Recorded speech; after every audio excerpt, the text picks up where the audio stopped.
మారినా, తారీఖులు మారినా, పద్ధతులు మారినా, పలుకుబడులు మారినా ఎన్నటికీ మారనటువంటి స్టార్డమ్ మా మెగాస్టార్ చిరంజీవి గారిది. పద్మ విభూషణ్ మెగాస్టార్ చిరంజీవి గారిని సభను ఉద్దేశించి మాట్లాడవలసిందిగా రిక్వెస్ట్ చేస్తున్నాము.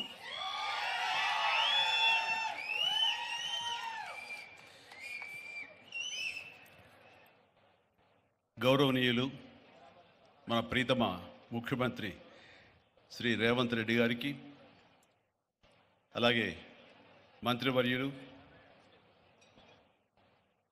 టూరిజం మినిస్టర్ జూపల్లి కృష్ణారావు గారికి, ఇతర శాసనసభ్యులకు, ఎంపీ పార్లమెంట్ సభ్యులకు, మా సీఎం రమేష్ గారికి, ఇతర ఆహ్వానితులకు, నాయకులకు, మీడియా మిత్రులకు, ఇక్కడ విచ్చేసినటువంటి ఆహ్వానితులకు, అలాగే ఇక్కడ పనిచేస్తున్నటువంటి కార్మికులకు, ప్రతి ఒక్కరికి నా హృదయపూర్వక నమస్కారాలు. ఈ ప్లేసు మీ అందరికంటే నాకు ముందు తెలుసు. 2000 సంవత్సరంలో రామ్దేవ్ ఇది ప్రారంభించినప్పుడు ఇక్కడ కొన్ని మొక్కలు పాంప్లెట్ వేసి మా ఇంటికి తీసుకొచ్చి, మీరు ఇల్లు కడుతున్నారు, ఏదైనా ఉపయోగపడుతుందో చూడండి అంటే వెంటనే ఎంత ముచ్చరేసిందంటే, ఎప్పుడో విదేశాలకు వెళ్ళినప్పుడు ఇలాంటి మొక్కలు, ఇలాంటి కళాకృతులు, ఇలాంటి అద్భుతమైనటువంటి సజీవ శిల్పాలు, జీవం ఉన్నటువంటి ఇలాంటివి చూస్తుంటే ఇలాంటివి మనం తీసుకెళ్ళిపోతే బాగున్నాయి, వాడ షిప్లో తీసుకెళ్తే బాగుండే అని అంత టెంప్ట్ అయ్యేవాడిని. అలాంటిది ఇక్కడ హైదరాబాదులో ఈ శివారుల్లో ఒకటి లభిస్తుందంటే కనుక చాలా ఆనందంగా ఉంటుంది. రామ్దేవ్ ఫస్ట్ ఆఫ్ ఆల్ నేను కూర్చున్న చోట బయట కనపడకుండా నాకు ఏదైనా ఫెన్సింగ్ లాగా ఉండాలి, అలాంటి గుబురుగా ఉండకూడదు అంటే అక్కడ చక్కగా కొమ్మల్ని ఒక ఫెన్సింగ్ లాగా అల్లి పైన మాత్రం గ్రీన్ ఉండేలాగా పెద్ద స్క్రీన్ చేశాడు. అది ఇప్పుడు చూస్తుంటే కనుక ఎంత బాగుంటుందంటే బయట నుంచి చూసేవాళ్ళకి నేను జైల్లో ఉన్నట్టు ఉంటుంది, అన్ని కటకటాల్లాగా ఉంటుంది. అది అద్భుతమైన కళాఖండంగా నేను ఫీల్ అవుతుంటాను. అట్లాగే చాలా అద్భుతమైన చెట్లు కొన్ని మా ఇంట్లోనే పెట్టుకున్నాను. ఇవి ఎప్పుడో 2002లో 2003లోనో మా ఇంట్లో పెట్టుకున్నాను. అప్పటి నుంచి నాకు అంత ప్యాషన్. ఆ తర్వాత ప్రతి క్షణం ఈయన ఎదుగుదలను చూస్తూ వచ్చాను. ఎక్కడ నాకు ఈయన రామ్దేవ్ ఒక వ్యాపారవేత్తలా కనబడ్డాడు, ఒక కళాకారుల్లా కనబడతాడు. అందుకే నా మనసుకి అత్యంత దగ్గరగా అయ్యాడు. ఆ తర్వాత ఏదైనా వస్తే కనుక చూస్తారా మొక్కలు అంటే, ఇదివరకంటే ఏదో వేలల్లోనో లక్షల్లోనూ చెప్పేవాడు, ఇప్పుడు కోట్లలో ఉందంట కదయ్యా.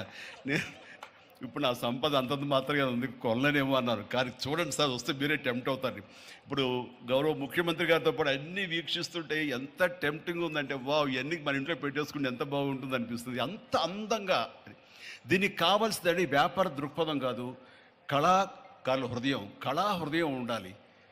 నా మటుకు నేను అతని ఒక కళాకారుడుగాను, ఒక ఆర్టిస్ట్గా చూస్తాను. నేను అంత తపన లేకపోతే, అంత ఇష్టం లేకపోతే సుదీర్ఘకాలం 24-25 ఇయర్స్ పాటు దీని మీద ఎక్స్పెరిమెంట్ చేస్తూ, ఎన్నో చోట్ల రీసెర్చ్ చేస్తూ, ఎక్కడెక్కడ ఏమేమి మొక్కలు దొరుకుతాయి, ఎక్కడెక్కడ ఈ శిలాకృతులు దొరుకుతాయి, ఆ శిలలు ఇక్కడ ఎలా తీసుకురావాలి అనే దాని మీద అది దుర్భేద్యం అనుకోకుండా ఇది సాధ్యమే, ఇది మన ప్రాంతం వాళ్ళకి, మన హైదరాబాదుకి, మన స్టేట్కి అందం తీసుకొచ్చేది, మన దేశంలోనే గొప్పగా చెప్పినటువంటి గొప్ప పార్క్ అవుతుందని ఆయన మనసులో మెదిలిన ఆలోచన, ఆయన పడ్డ కష్టం, తీసుకున్న శ్రమ ఈ రోజున ఇక్కడ అద్భుతమైన కళాఖండంగా ఇన్ని ఎకరాల్లో చోటు చేసుకుందంటే కనుక నా భూతో నా భవిష్యత్తు.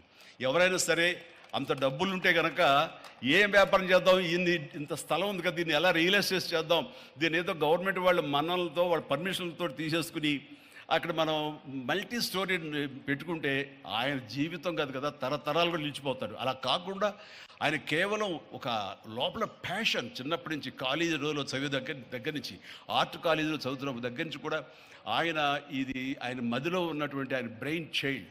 అలాంటి దాన్ని ఈ రోజున ఈ రూపం తీసుకొచ్చారంటే ప్రతి క్షణం, ప్రతి కార్నర్ ముఖ్యమంత్రి గారు చూసి ఎంత ముచ్చటపడిపోతున్నారంటే అంత ఇంత కాదు. ఎలా చేశారు, ఇది ఎలాగొచ్చింది, అది ఎలా వచ్చింది ఆయన అడుగుతున్నారు. నేను కొన్ని అడుగుతున్నాను. అడిగి ఇది షూటింగ్స్కి ఇస్తారా రామ్దేవ్ అని అడిగితే, ఇస్తానండి, కానీ ఫస్ట్ షూటింగ్ మీదైతేనే అన్నాడు. ఇప్పుడు నువ్వు ఆ మాట అన్నావు కదా, ఇప్పుడు కొత్తగా హీరోయిన్ని తీసుకొచ్చి ఆ అమ్మాయితో స్టెప్లు వేయాలంటే ఈ ఎండలో ఎలా ఉంటుందేమో తెలియదు, కానీ ఏదో చలికాలం అయినప్పుడు నెక్స్ట్ చలికాలం అయితే చేస్తానయ్యా అన్నాను. ఈలోగా వర్షాలు పడి ఇవన్నీ ఇంకొంచెం పచ్చగా ఉంటాయండి, 1 or 2 ఇయర్స్ లోపల ఇది అద్భుతంగా ఉంటుంది, కంటికి కనువింపుగా ఉంటుంది చెప్పేసి ఆయన చెప్తుంటే కనుక ఐ కుడ్ ఇమాజిన్. అట్లాగే ఇక్కడ వెడ్డింగ్ ప్లాన్ చేసుకోవచ్చు, వెడ్డింగ్స్ కానీ ఇతర రిసెప్షన్స్ కానివ్వండి, పలు ఈవెంట్స్. అలాగే ఐస్కి సంబంధించినటువంటి ఆ స్కేటింగ్ సంబంధించిన చేయాలని, ఇలా ఎన్నెన్నో ప్లాన్స్ ఉన్నాయని, అవన్నీ కూడా చేయగలడు. ఆ సామర్థ్యం ఉంది. అలాగే ప్రభుత్వం కూడా ఖచ్చితంగా సపోర్ట్ చేస్తారు. అందుకు సమాయుత్తమై ఉన్నారు ఆయన. అందుకనే ఎంతో బిజీగా ఉన్నారు సీఎం గారు. ఇవాళ చూస్తే కనుక మనుషులు ఇంటి చుట్టూ ఉన్నారు.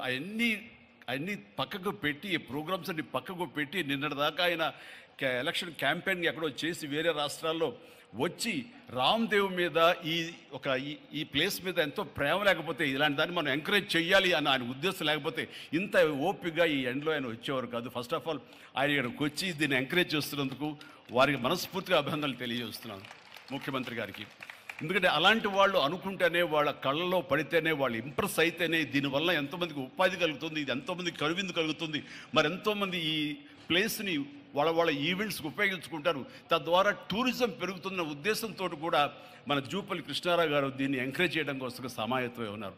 అలా ప్రభుత్వ సహకారాలు దీనికి మెండుగా ఉంటాయని ఆశాభావం వ్యక్తం చేస్తూ, మీరు ఏదైతే కనుక ఊహించారో రామ్దేవ్, అది త్వరలో ఖచ్చితంగా అవుతుంది. ఇవి అద్భుతమైనటువంటి ఒక ల్యాండ్ మార్క్ అవుతుంది, ఒక కళాకృతి అవుతుంది. అది రాష్ట్రానికి వన్నీ తీసుకొస్తుంది. హైదరాబాద్కి తలమానికంగా ఉంటుంది. ఒక హైదరాబాద్ ఒక ఇల్లు అనుకుంటే ఇంట్లో ఒక అద్భుతమైన పెయింటింగ్ పెట్టుకుంటే ఎంత బాగుంటుందో, ఆ పెయింటింగ్ ఈ రోజున ఈ ఎక్స్పీరియన్స్ తోటి నేను చెప్తున్నాను, this will be a beautiful piece of art. అందుకని మరొకసారి వారికి నా హృదయపూర్వక ధన్యవాదాలు, అభినందనలు తెలియజేస్తూ ఈ అవకాశం వచ్చినందుకు అండ్ సీఎం గారితో నేను ఈరోజు ఈ ప్రోగ్రాంలో పాల్గొన్నందుకు నా సంతోషాన్ని తెలియజేస్తూ all the very best and god bless.